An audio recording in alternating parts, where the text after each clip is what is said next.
Hey guys, how you doing? This is D Durrell with D Durrell Life Solutions. So I'm back basically on the financial stuff again. I'm going to be talking about some business things, talking about some practice things, things that I'm going through right now. But I want to focus again on how the government is probably not as concerned as we think they are about PPP loan fraud. Okay? And I'm going to tell you why.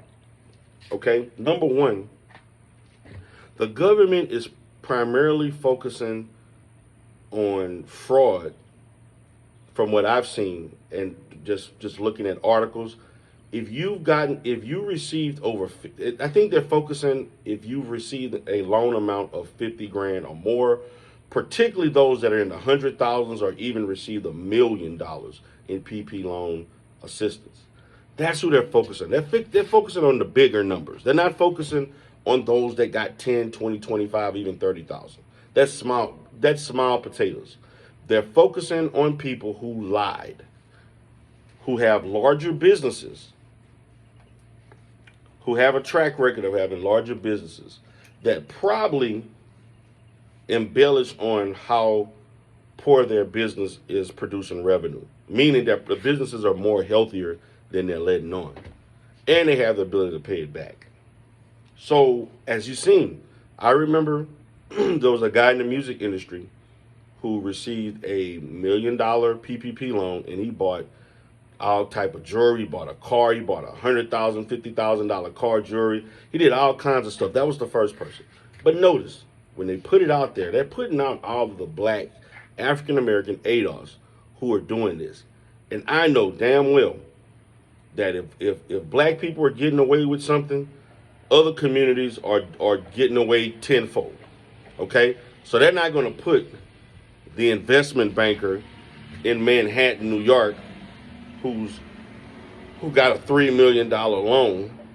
They're not going to put him out there and he used those funds to not invest in his business, but to buy rental properties, to buy other commercial property, or maybe even buy more stocks and bonds. So they're not going to put that person out there.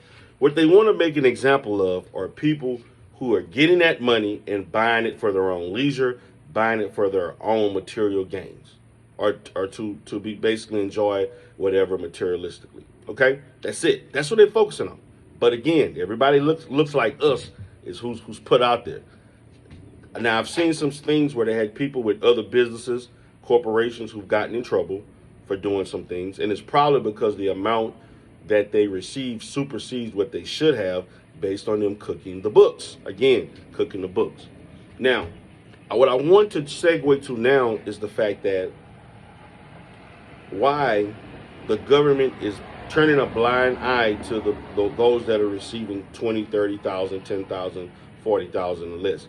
The reason is because a lot of those people who have that money, they're pumping that money into the economy, and it's much needed. It's basically a stimulus package, almost a glorified, watered down. I'm not gonna say glorified, but a watered down stimulus package. Because what's happening is that the people who are receiving the PPP loans, particularly the first or the second go around, they are buying cars, they're going buy jewelry, they're going to the mall, they're buying their kids things, their loved ones things, they're going on vacations. This is what they're doing. They're renovating their homes. This is stimulating the economy. So I want you to understand, the government, yes, they feel like, is it worth me going after people unless they did some things that are just terribly wrong, or over the top, going after people? I'm going to spend more money going after these people that got $20,000, $25,000, as opposed to somebody that stole $150,000, $200,000, $300,000. That's just facts. These people, the low end recipients of the PPP loans, are stimulating the economy. They are spending every bit of that money, and they're pumping it into the community. Thus, it is allowing the economy to stabilize as it relates to the automobile industry, retail industries, entertainment industries, and etc. That's just facts. They're not going to do anything about it.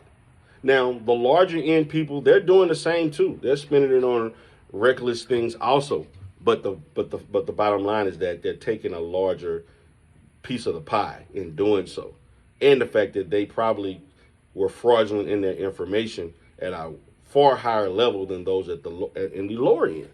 Okay, so the people who, what I have in my research, what they're focusing on are the individuals who claim to be financial professionals, who are going around completing this information, who are basically creating templates, a template of fake businesses, and qualifying them for this $20,000 loan and more.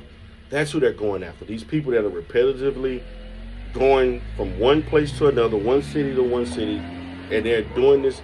They're completing the paperwork for an array, a large amount of people. That's who they're looking at. Those are truly the real fraudulent people. Now, are the people who basically co-signed this with them and allowed them to do this for them culpable? Yes, they are, but they're not the main focus. So the government is trust me, they are analyzing this and they know what's going on, but they're not going to go after the people who are making 20, 30,000. They're going after people getting 300,000, 400,000, 100,000. So now, unless they did something that was so glaringly unusual that, okay, we have to come down on you. So guys, tell me what you think. Leave comments in the comment section on my analysis of that as it relates to why the government is not going to come down on people on the lower end who have committed PPP loan fraud. Have a great day.